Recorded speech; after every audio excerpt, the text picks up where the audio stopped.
सभी मंत्रियों के लिए और विधायकों के लिए कुर्सियां आती हैं। हाँ। और डिप्टी सीएम जो ओबीसी है उसके लिए स्टूल आता है, तो वो ओबीसी के खिलाफ ही एक ओबीसी को खड़ा करके ओबीसी के अधिकार छीनना चाहता है। वो जब सत्ता में आए थे, आने के पहले मैं ओबीसी हूँ, अपने आप को चिल्ला चिल्ला कर ये बात साबित कर रहे थे कि मैं ओबीसी हूँ, क्योंकि उनको ओबीसी का वोट चाहिए था। कि जितने भी ओबीसी लीडर जो बीजेपी के गोद में जाकर बैठे हैं, संरक्षित हैं और अपनी रोटी सेक रहे हैं, वो इस पर क्या बोलते हैं कि हम इस पर अध्ययन कर रहे हैं, और यही लोग ईडब्ल्यूएस के समय अध्ययन नहीं किए थे। नमस्कार, मैं इस वक्त जेएनयू में मौजूद हूं और एक बड़ी राजनीतिक खबर आई है उत्तर प्रदेश से कि नगर निकाय चुनाव में ओबीसी आरक्षण को लागू नहीं किया जाएगा, उसको रद्द कर दिया गया है इलाहाबाद हाईकोर्ट की लखनऊ बेंच के द्वारा।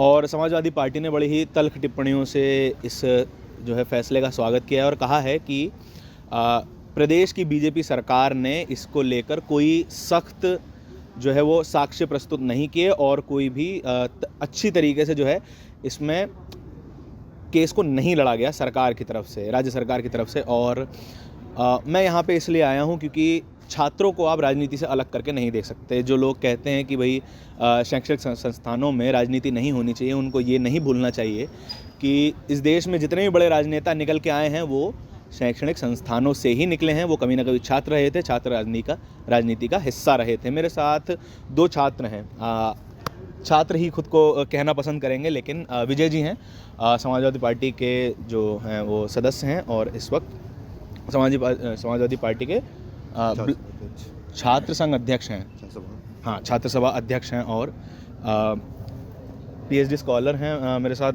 मैम, सबसे पहले तो मैं आपसे पूछना चाहता हूं कि ये जो सबसे पहले आरक्षण का जो पूरा मुद्दा चला है और निकाय चुनाव में ओबीसी आरक्षण को तरजीह नहीं दी जा रही है, इसको किस तरीके से, किस नज़रिए से देख रही हैं? एक एकेडमिक नज़रिए से भी और एक राजनीतिक घटना के तरीके से भी।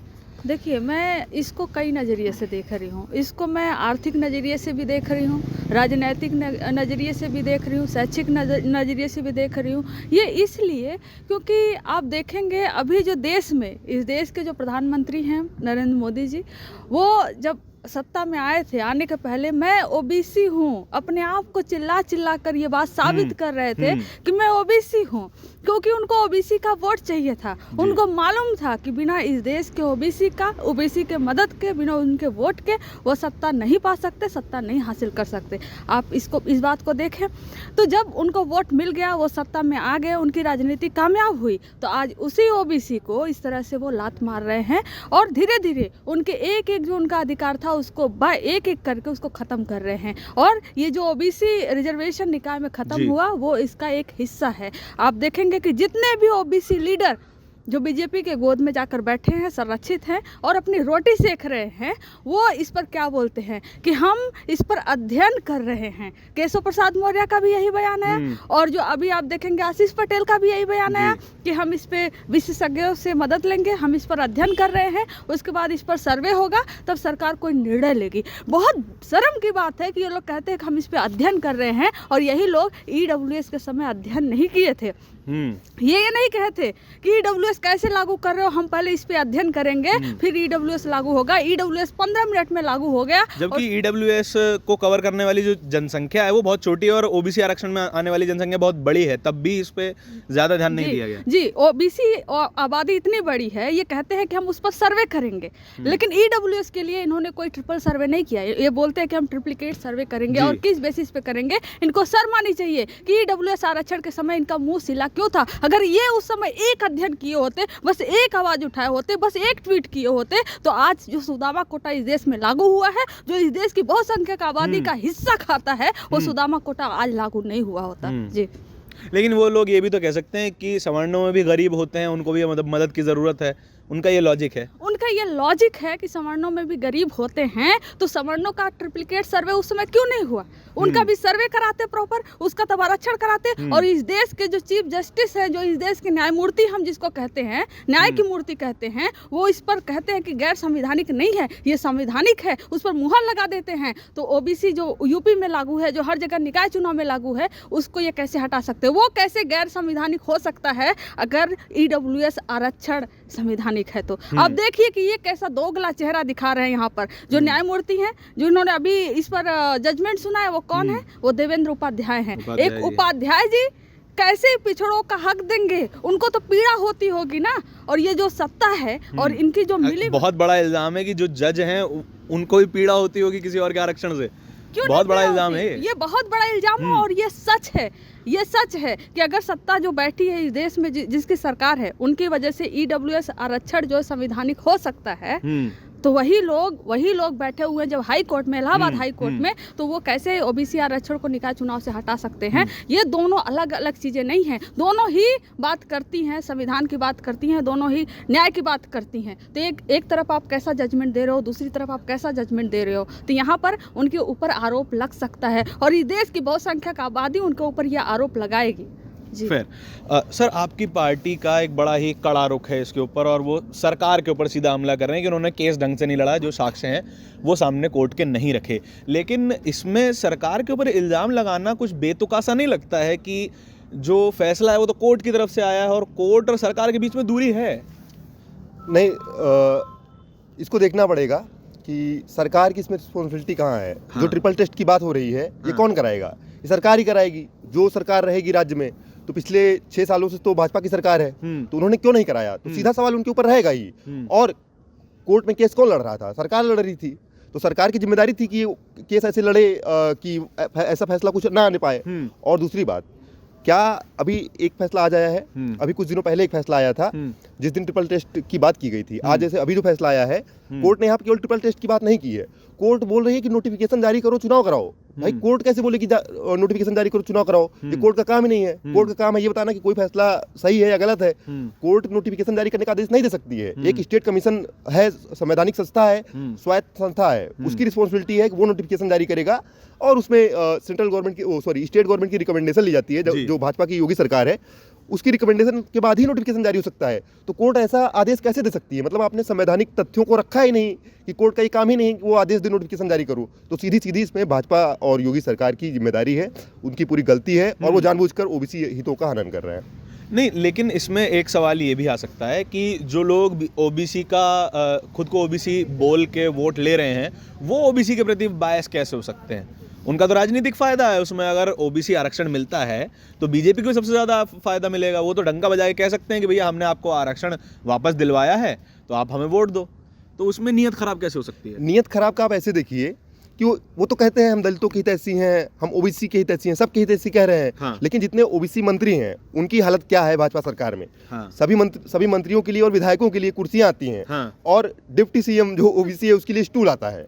स्टूल आता है, उनको स्टूल पर बैठाया गया केशव मौर्य जी को। सबने देखा, हमको बुरा लगा कि ओबीसी हैं, भले भाजपा में हों, लेकिन उनके साथ इतना बुरा बर्ताव नहीं होना चाहिए था। तो कुल मिला के टोकन रिप्रेजेंटेशन देने का काम कर रहे हैं ये। और ये वोट हमारा टोकन रिप्रेजेंटेशन देना होता तो सिर्फ जो है एमएलए जिता के कर देते ना, तो मंत्रालय में क्यों लेके आते हो? नहीं, तो मंत्रालय में आप रखेंगे ना तो लगेगा कि हाँ बहुत हम शोपीस की तरह रखते हैं। मंत्री बना दिया है। हाँ। लेकिन मंत्री बनाने के बाद भी उनके पास कोई पावर नहीं है। उनको स्टूल दिया जा रहा है, कुर्सी नहीं दी जा रही है और उनको कोई फैसला लेने की आज़ादी नहीं दी जा रही है। वो जो ओबीसी से जुड़े हुए मुद्दे हैं, जैसे वहाँ पे भी सामाजिक न्याय और सहकारिता मंत्रालय है, अगर वो ये फैसला नहीं ले पा रहा है, वो इसके खिलाफ नहीं जा पा रहा है कि कोर्ट और ये ट्रिपल टेस्ट कराना जिम्मेदारी थी इनकी, वो नहीं करा पाए, तो उनको इतना अधिकार नहीं दिया गया। कास्ट सेंसस पे, जाति जनगणना पे इनका कोई स्टैंड नहीं है। लेकिन तो टोकन रिप्रेजेंटेशन अधिकार मिलते थोड़ी हैं, उन अधिकारों के लिए लड़ना भी पड़ता है। लेकिन जितने भी ओबीसी समाज के नेता इस देश की सारी पार्टियों में मौजूद हैं, लेकिन वो शांत हैं। वो उतने ज़्यादा मुखर होकर बात नहीं करते हैं रिजर्वेशन पर, जातीय उत्पीड़न पर, है ना। तो वो उन नेताओं की भी तो गलती है ना। मैं इस पे यहाँ से शुरू करना चाहूँगा कि आपने जैसे कहा कि अधिकार देता नहीं कोई, अधिकार लेना पड़ता है। अधिकार हमें किसी ने दिया नहीं था, हमने अधिकार लिया था। हमने ओबीसी आरक्षण यूपी के निकाय चुनाव में लागू करवाया था, चाहे वो अर्बन लोकल बॉडीज का हो, चाहे वो पंचायत का हो। तो ऐसा नहीं है कि हमको कोई दे के गया, हम उसके लिए हमने एक लड़ाई लड़ी। चाहे यूनिवर्सिटी में हम आए हैं, हमने मंडल कमीशन लागू कराया, हमारे नेताओं ने, चाहे वो कर्पूरी जी हों, मुलायम जी हों, लालू जी हों, और उसके बाद की परंपरा रही डॉक्टर राम लोहिया से शुरू होते हुए। तो हम लोग हमेशा लड़ने वाले लोग हैं, हमने हमेशा लड़के ही अधिकार लिया है। बिना लड़े कोई अधिकार नहीं देगा। हमें बिना लड़े यहाँ एडमिशन नहीं मिला है, हमने लड़के एडमिशन लिया है। और जो बात कही आपने कि ओबीसी नेता दूसरी पार्टियों के नहीं बोल रहे हैं, तो अभी हमारे नेता माननीय शिवपाल जी का इस पे बयान आया है कि इस मुद्दे पर कोई हीला हल्का रवैया नहीं दिखाई देगा। सपा को तो मैं मानता हूँ, उन्होंने मुखर होकर जवाब दिया है, सरकार को घेरा है। लेकिन बाकी पार्टियों में एक सामाजिक जिम्मेदारी भी तो बनती है ना ओबीसी समाज के नेताओं की।